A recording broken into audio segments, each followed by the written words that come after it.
Yes, I was down in Coney Island, but we were dealing with a major. 那今天呢，我现在正在赶往法拉盛的机场旧址。法拉盛那个地方以前是法拉盛机场，现在肯定是已经荒废了。然后那个地方，我记得以前市议员黄敏仪曾经提到过，说把那个地方作为那个bus 转运站，因为法拉盛的那个罗斯福那个路口是全纽约市排第2还是第3的一个最大的这个客运量最大的一个路口。那黄敏仪曾经提过说要把那个法拉盛机场旧址拿来作为客运转运站。好，我现在往 Linden Place 转过来了，但后来这个计划被搁置了哈，因为这块地这么好的地就被开发商拿来，就是现在就是包括今天我们要去参加的这个新闻发布会，我现在正要前去参加的这个新闻发布会，就是市长亚当斯召开的，他跟那个市经济发展局一起要把这个机场旧址改建为可负担房屋，经济适用房，也就是把这一片建为3000套的经济适用房跟60英亩的这个这个庭院吧，应该是。好，我们现在我的右手边，我现在看到是一个湖哈，是一个湖面。然后继续往前走，这个法拉盛的机场旧址就在右手边。它一直到20 Avenue 那边，20 Avenue 它那边有个 BJ， 有一个 shopping mall， 它的这个机场就在 shopping mall 的那个正对面，隔着20 Avenue 20大道。然后它的再往那一边，就是我们现在我现在开的这条路，右手边是法拉盛机场旧址前，然后它的在右面就是678，那678的话开过去就是 Whitestone 桥，所以这是一个非常就是四通八达的啊，这是个 White Land 的，一看就是一个湿地哈，这边右手边这个机场这边是一块湿地。它长的都是芦苇。In 800 feet, you will arrive at your destination. 好，我现在已经到了，就右边这个湿地这一块，我不知。You have arrived. 好，现在我们看的话就是20 Avenue 跟132 Street， 翻译为曼腾希瑞的这个建筑公司。这个建筑公司的总部是在纽约，他们来承包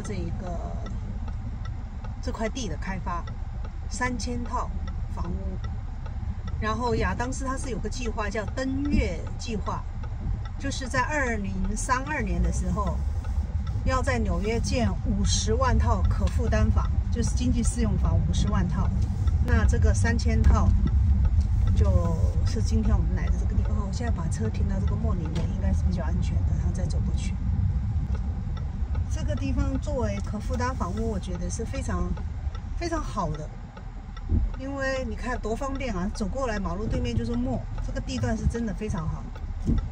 现在果然很多人都把车停到这边走过去哈，那边已经拒绝很多人了。你看，这是很明显是一块湿地，所以它是除了3000套可负担房屋以外，它还要做那个60英亩的一个公园。大肥肉，这么一块大肥肉掉到了希瑞公司的嘴上。3000套可负担房屋，这个地方真的四通八达啊，居住的非常便利。然后往这边呢是一个很大的墓，这个墓BJ在这边哈，很方便。然后往前面看到前面呢也是一个华人的一个酒店，那边有大饱口福、自助餐。有很多，就是还有卡拉 OK 在那边，然后往那边靠近678那边是那个《世界日报》的报社的地址总部。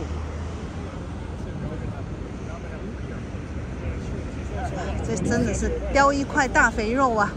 这块地真的很好。嘿，若若，早，你过来了。你早。我来了，已经一大堆人在这边。对，我在对面是union很多，对。对。然后他的新闻发布会是11点半开始，然后现在才11点，还有半个小时，然后这边已经站满人了。那个很少看到一个新闻发布会那么积极哈，大家提前都到了。OK， 现在我前面是那个杨肉肉哈，你是地区委员会的是吧？成员。区7号社区委员会委员。OK， 那今天你过来是为什么在这边参与这个发布会呢？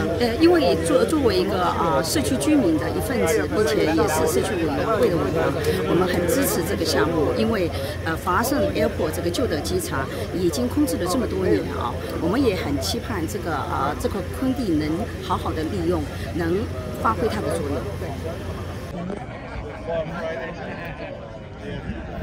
顾亚明哈，他的旁边是徐家鹏，然后后面那个是高嘉颖，是老人中心的，然后这个是亚裔自由总联盟李天地，这个是地区委员会的赵韩国人，韩国社区的侨民，这个是杨肉肉啊，是温州同乡会的，应该是理事会副会长吧，好像是副会长。然后戴帽子这个郑日贵，侯语联谊会的。OK， 现在从大家往里面走了啊。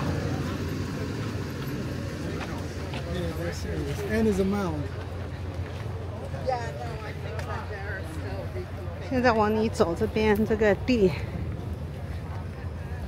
荒地哈，这个机场已经荒废很多年了。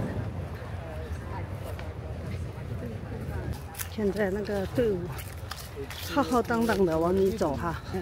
现在我们往这个里面，这个机场的里面走过来。现在看到这两边都是这种杂树跟杂草。这一块地有80英亩。那按他的策划的话，3000套可负担房屋和60英亩的地，它是不能动的，因为刚才我开车从那边过看得到，全是那些水哈，那些水塘，所以它应该可以用的是20英亩建筑。哦，它set up 在里面呢，这边已经弄好了。今天它同时启动的叫做 Housing Week。就住房周，就强调这个，开始说过哈，亚当斯他推出了登月计划，住房的登月计划，就2032年在纽约市建50万套可负担房屋，所以这些地方呢，就成为那个修建可负担房屋的地方了。3000套，这个地方真的是好地方。OK， 这边发布会的地方早就弄出来了，我们刚才没有放进来。好，这个设备还搭了一个棚在这儿。好，我们走过来看一眼哈。这些摄像机都要得找个地方躲起来，要不然一会儿就晒得不行了。现在 NBC、ABC 全都到了啊！你看他们这个还太阳能充电板，太厉害了。是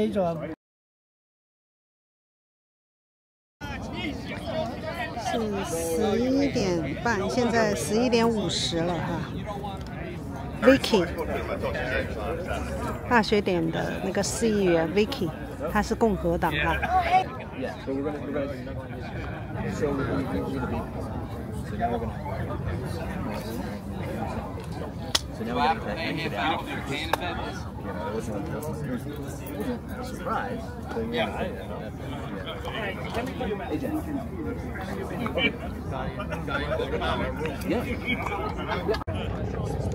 市长来了，终于来了。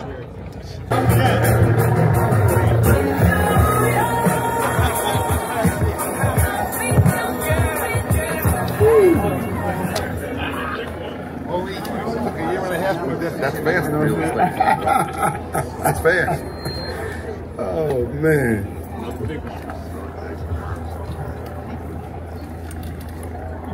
Really excited about today.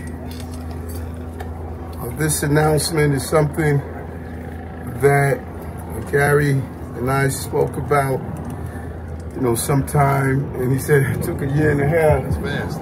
Well, that's fast time, government time. You know, really great to be here with Councilwoman Palladino and the Queens Get the Money Ball President, Donovan Richards, is always also here. You know, my borough where I grew up as a child, and joined by these amazing men and women who are part of the foundation of our city, members of the building trades and the entire construction industry. Every time we build a new house, we build more dreams and families, but you know, if it's union built, we get a double win for us. You know, we're making sure that the union members who built the housing can afford to live in the housing that they are building. And that's what we're talking about here.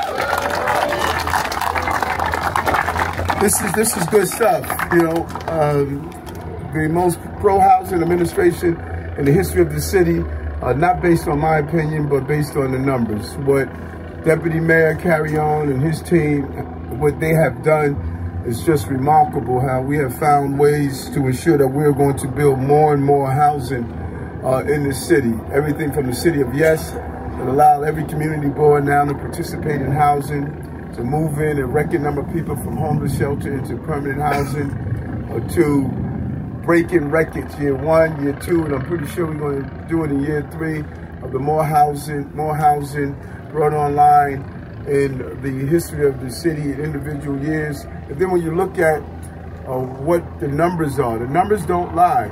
When we are done shoveling the ground, we're going to have more housing built in the 12 years of Bloomberg, the 8 years of de Blasio combined.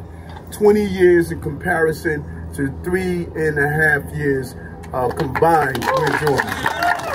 Then including NYCHA for the first time, including NYCHA into our housing project. So this is just the way it's supposed to be done. Years and years of both Gary and I talking about how do we make sure that we build this city out in many years. It didn't start when I became mayor. These conversations started many years ago, even as a state senator, and even thoughtfully as a police officer, living on a police officer's salary, trying to find housing. That's why this holistic approach of raising the income of union workers and then building union jobs is really just a perfect combination. That's what a blue-collar mayor is supposed to do. That's what a blue-collar mayor is doing in the city of New York. I was not born with a silver spoon. I had a wooden spoon, and many times there was no food on it. You know? These are wooden spoon people who are standing here on this spot right now. So we know what struggle is, and we know what Miss Mill cramps are about. When you think about this airport, this was the busiest airport in New York City, folks. And look at it. When it was closed down, I was a rookie cop. And Ghostbusters was on top of the movie charts. That's how long this area has laid dormant. In 1984, when it closed, and when you think about it, we're talking about just watching spaces like this remain dormant while we needed new location. 40 years, this land has just been sitting around for 40 years. When we were talking about needing more housing, we were not looking at location like we see here. And so we're turning over every opportunity, including outdated office buildings, the city's buildings, using my executive order, requiring all of our agencies to review their portfolios and find the city-owned sites for housing. Government can't hold on to space as some form of novelty project when people could use those spaces to build housing, and that's what we're doing. Hats off, I don't know if he's here, with our First Deputy Mayor, Randy Mastro. He has really taken the bull by the horn to make sure that we find every vacant spot and location that we own to not be part of the obstacles, but be part of the solution. Housing is what's needed. And this project will bring energy and housing to College Point. And with the partnership with Cyrus Workforce Housing and LaCour Incorporated to build these new homes, create thousands of new jobs, and open 80 acres of public space. And by incorporating nature and sustainability design into the proposal, we are making the right way to integrate the new homes into the surrounding wetlands. So we're protecting nature, but making sure we're protecting children and families to have the housing they need.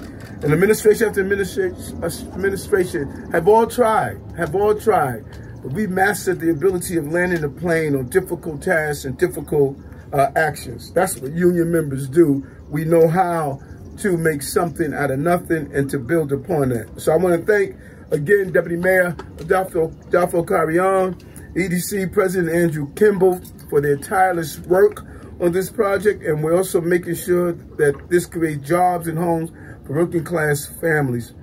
As a result of this historic partnership, we announced last year to develop workforce housing in public lands using union labor. This project will be sponsored by union pension funds and built by building trade members. Bill Wren. Gary used all those years of experience to say we could get a win-win. Union pension funds, building, housing, union labor. Think about that for a moment. Can't get it any better than that. And so we said it over and over again. We're pro-housing, and we're doing it. The numbers are showing it. We opened the door to more than 130,000 new homes using our City of Yes passage and legislation. We created record amounts of affordable housing 2 years in a row, as I stated, and we'll continue to move forward to make sure that we can build housing for children and families. Before I turn it over to Gary, we have a heat weather advisory. One of the number one causes of weather-related deaths is heat. Heat is a real issue. Don't take it for granted. We're expected to have heat index near or above 100 degrees. And so we've been saying this every day. More and more hot weather's coming to us, and we're feeling it now. This is some serious heat. And so we're telling folks, you know, cooler centers are open. Please go in them. If you need be near an air conditioner. If you work outside, please make sure that you take breaks, stay hydrated. Don't leave pets inside cars. Don't leave children inside cars. If you need more information, go to nyc.gov/beattheheat or call 311. And so it's imperative that we take this heat seriously. But again, let me turn it over to Gary Labarra.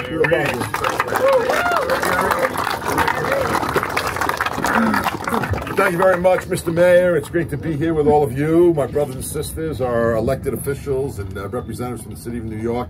I just want to say a few things. As the mayor mentioned, you know, I walked up and said it only took a year and a half. That's fast.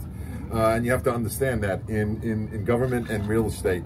I want to just expand a little bit on what Mayor Adams said. You know, he and I have been talking about housing for a long time. And when we were together about 2 years ago, we were chatting, we were talking, and I floated this idea about union pension funds funding, bringing equity into projects and partnering with the City of New York for city land, like in Old Mitchell-Lama, to make it possible to build not only affordable housing, but workforce housing. And I explained to him that only 3.8% of housing built in the last 2 decades was actually for workforce housing. And workforce housing is the city's essential workers. It's union construction workers, it's cops, it's firefighters, it's nurses, sanitation, teachers. This is the backbone of the city, and these are the essential workers. And in the current environment, you know, these workers make a little too much money to qualify for affordable, but not enough for market rate. So this model of partnering with the City of New York, and I will tell you, a year and a half ago, the mayor signed an historic memorandum of agreement with Cyrus Workforce Housing and the building trades, and the mayor said, I'm going to use every tool in the city's toolbox to help achieve this goal. I'm going to coordinate with all of my agencies, and whatever we can do to help make this possible through collaboration, we're going to do. And a year and a half later, I'm really this historic day, we're standing here together announcing a 3,000 unit project, 80 acres of parkland. Think about this location. Right across the street, you have big box stores. 3 miles away is all your stadiums. This is a great location. And you know, in this district is almost zero a vacancy. And there are 26,000 union members that live in this district. 26,000, right? So with this model, we're going to put pension fund money, coordinate and collaborate and partner with the city of New York.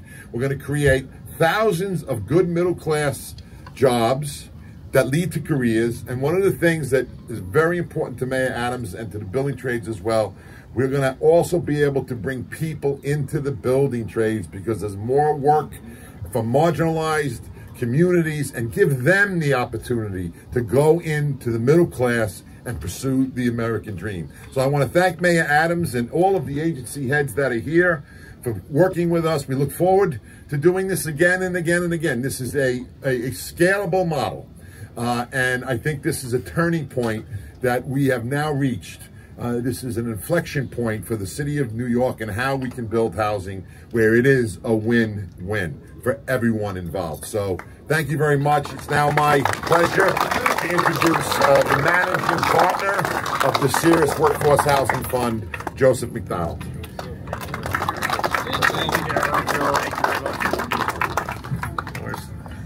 So my name is Joseph McDonald. I'm the managing partner of Cirrus Workforce Housing. Very excited to be here today. And I want to thank people who made this happen over time. As Gary mentioned and the mayor mentioned, it's taken about 1.5 years to get here, which is quick in real estate time, but a lot of work has gone in to kind of get us to the beginning here. So thank you, Mayor Adams, Borough President Donovan Richards, Council Member Vicky Palladino, and Gary. Your tireless support has made this happen. We very much appreciate it and we see it. Community organizations, housing advocates, residents, and labor, all the people standing behind me. They're leaders who had the vision to get behind this and realize that in order to help make a dent in the housing crisis, we were going to have to take affirmative action. So what I'm excited to see today is rather than diagnosing the problem, we've put together a public-private partnership that's going to try to bring 3,000 units to what today is basically fallow land. And so what is going to be done here is to take 20 acres along the boulevard, create 3,000 units for the working people of New York. That's teachers, policemen, firefighters, nurses, people who, if you actually look at statistics today, some of them are commuting from the Poconos and from Pennsylvania, and to provide them dignified, high-quality housing surrounded by 60 acres of wetland that'll be enjoyed not only by them, but by the current residents. So a win-win for everybody. And when you look at New York City today, the housing crisis everybody talks about, the reality is there aren't a lot of easy sites left.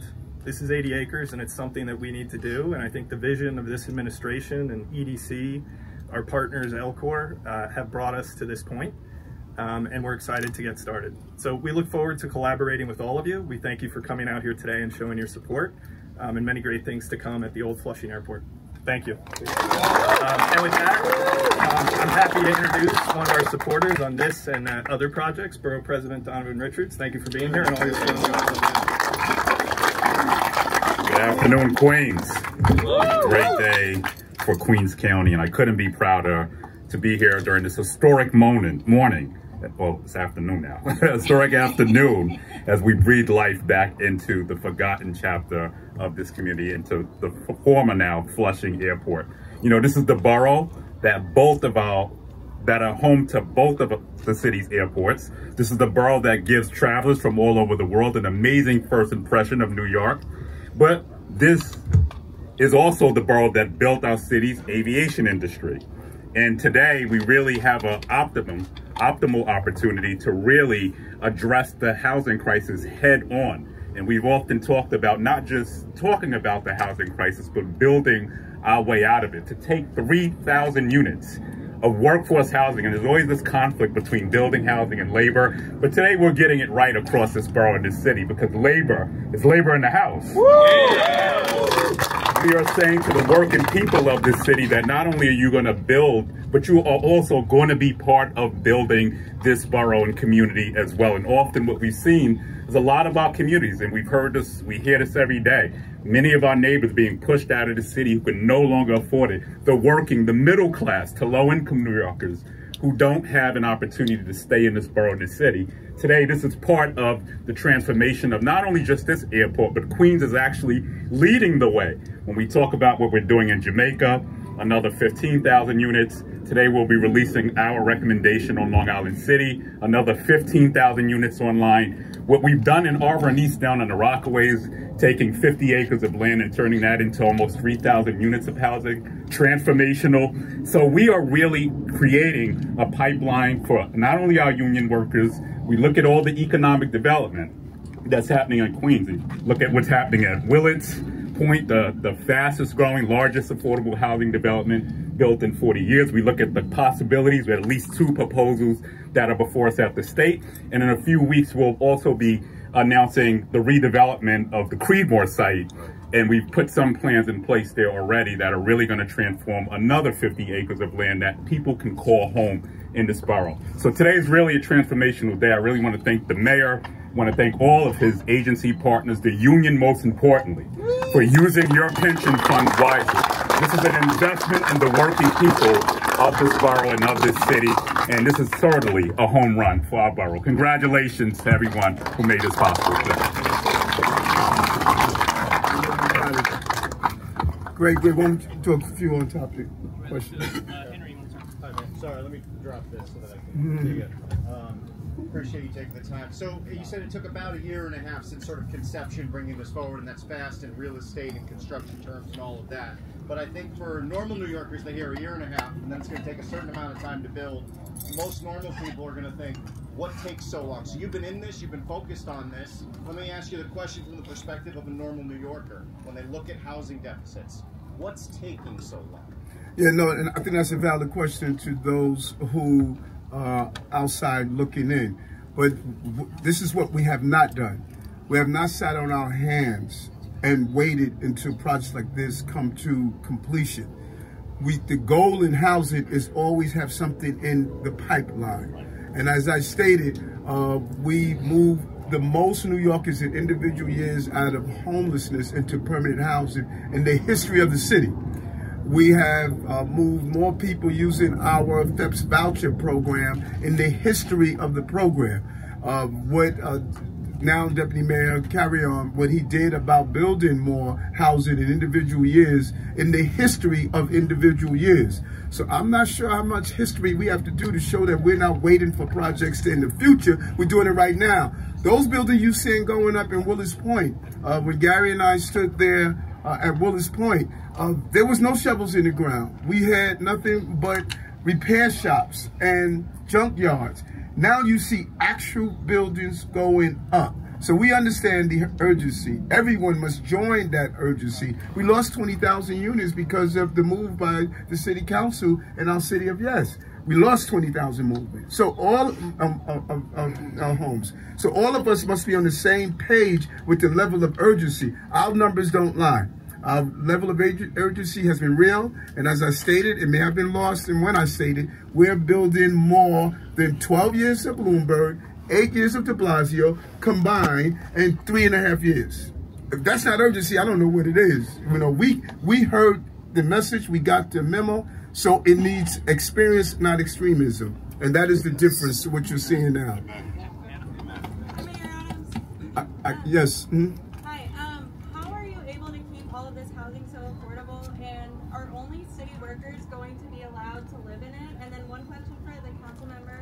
Will you be on board with the land use review procedure? Yes, that's what the land use, decision, the committee that was put in place, because people want to see housing and people occupy faster. I was down in Coney Island where we were dealing with a major development project there this morning with Congressman Hakeem Jeffries, and I was speaking to Don Composure, who was there, stated how long it takes when housing is built. It takes too long to get people in the affordable arm. The everyday person who wants to rent a market rate, they're in no time. We have to do an examination of why is it taking us so long? And this is what we're looking at. And it's imperative that we examine what New Yorkers have said over and over again, as was just indicated. Why is it taking so long? We're doing our job. The process should not be this long. It just takes too long to build housing, no matter how fast we're moving and we're putting points on the board. The process is taking too long. The ULURP process is taking too long. There are too many layers. We need to shorten it substantially. Our action must meet the urgency, and right now it has not been doing that. And that's why we put in place a charter commission to look at how do we shorten the timeline, because New Yorkers are asking for that at this moment. Adolfo, you want to talk about she was asking about who's moving in? Yeah, so, you know, just in terms of the sense of urgency, I want to put it in context, and the mayor said earlier, the numbers don't lie, they speak loudly. Deeds are far more important than words. And in this 4-year term, and we're only 3 years and 7 months in, we're just about to report later this week the record number of housing units that we created in the last year. But in one term, in one 4-year term, we will put into construction, into the cycle, available to New Yorkers, from digging foundations to people leasing units, over 100,000 units, over 100,000. So when you ask about, you know, sort of the urgency of the moment, this administration stepped up to the challenge of history. History gave us a 1.4% vacancy rate. History gave this mayor a city that was still climbing out of a pandemic economy, and it's been the quickest, most aggressive turnaround, and the production numbers speak for themselves, let alone 5 neighborhood plans that are going to generate 50,000 units of housing over the next decade, and the massive rezoning. The mayor referred to City of Yes for housing opportunity that will create another 80,000 units of housing over the next 10 to 12 to 15 years. That is being responsible to the moment that you've been given. And so the process does take long, but the agency who's responsible for running the lottery is doing a full court press on process improvement to ensure that New Yorkers can get into those affordable housing units as quickly as possible. Hi, Mr. Mayor. Kelly, how are you? I'm good. How are you? Good, good. I guess I had a similar question. Okay. You know, the assurances, it's been a year and a half to get here, but how do you assure New Yorkers, you know, 3,000 units sounds great, but it's not today. And that's, you know, what assurances do you have as part of the project to make sure that it's meeting the timeline and that it gets done quickly? Yeah, I think the best insurance for the future is look at how successful we were in the past. You know, I don't know if this is resonating. We did more than 20 years of 2 mayors combined while inheriting an asylum seeker crisis, while inheriting COVID, while inheriting a crime crisis. While we build housing, we took 22,000 illegal guns off the streets so we can make it safe for tenants. There has to come a point when we're analyzing it and come to the same results that bond raiders are coming to. The bond raiders raise our bonds for a reason. That no matter what you threw at this administration, they were able to successfully turn around the economy. More jobs in New York in the city's history. Broadway had the greatest 12 months that they had in history. Shootings and homicides at the lowest in recorded history in the last six months. No tax on working class, low-income people in the city because of our axe to tax phenomenon. More small businesses are operating in the city's history. I mean, when do we come to the point of saying, damn, this guy did one hell of a job? We got to reach this. What else we need to do? We have to come to a point where we say, No matter what they threw at him, we saw a union member, working class mayor, what these guys do every day. Every day, they have to make it happen with what they have. And that's what we did. And so if you want to know how committed we are for the future, just take a peek into the past, into the current, and you'll see that you can bet your dollar on New York, and you can bet your dollar on this administration. Okay, got to bounce.